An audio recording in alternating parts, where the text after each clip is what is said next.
Hi வணக்கம் நண்பர்களே. நாம் இந்த வீடியோவில் என்ன பார்க்க போகிறோம்னா பிப்ரவரி 28ஆம் தேதியிலிருந்து மார்ச் 3ஆம் தேதி வரைக்கும் உள்ள வானிலையை பார்க்க போகிறோம்.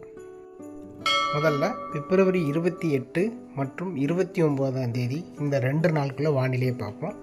இந்த 2 நாளும் நமக்கு பகல் நேரத்தில் அதிகமான வெப்பநிலையும் இருக்கும், அதே நேரத்தில் வானத்தில் மேகமூட்டமாகவும் இருக்கும். ஸோ ஏதோ ஒரு இடத்துல மேற்கு தொடர்ச்சி மலையில் நம்ம லேசான மழையை எதிர்பார்க்கலாம். மித்தபடி தமிழ்நாடு முழுவதும் வறண்ட வானிலையே காணப்படும், அதிகமான வெப்பமும் காணப்படும். இதுக்கப்புறம் மார்ச் 1ஆம் தேதியிலிருந்து மார்ச் 3ஆம் தேதி வரைக்கும் இந்த இடப்பட்ட 3 நாட்களில் நமக்கு அதிகமான வெப்பநிலை இருக்கும்.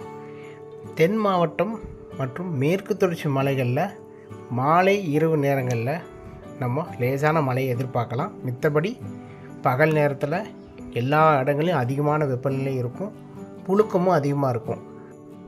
இந்த வருடம் கோடை காலம் மார்ச், ஏப்ரல் மற்றும் மே மாதம் ஆகிய 3 மாதங்களில் அதிகமான வெப்பநிலை இருக்கும். பெரும்பாலும் வெப்பச்சலன மழை மாலை அல்லது இரவு இல்லை அதிகாலை நேரங்களில் மட்டும்தான் இருக்கும். மித்தபடி பகல் நேரத்தில் எல்லா பெரும்பாலான மாவட்டங்களில் 100 டிகிரிக்கு மேலே தான் இருக்கும். மார்ச் மாதத்துலேருந்து மார்ச் 20ஆம் தேதிக்கு மேலே இருந்து வெப்பச்சலன மழை தமிழ்நாட்டில் தொடங்க ஆரம்பிச்சிடும்.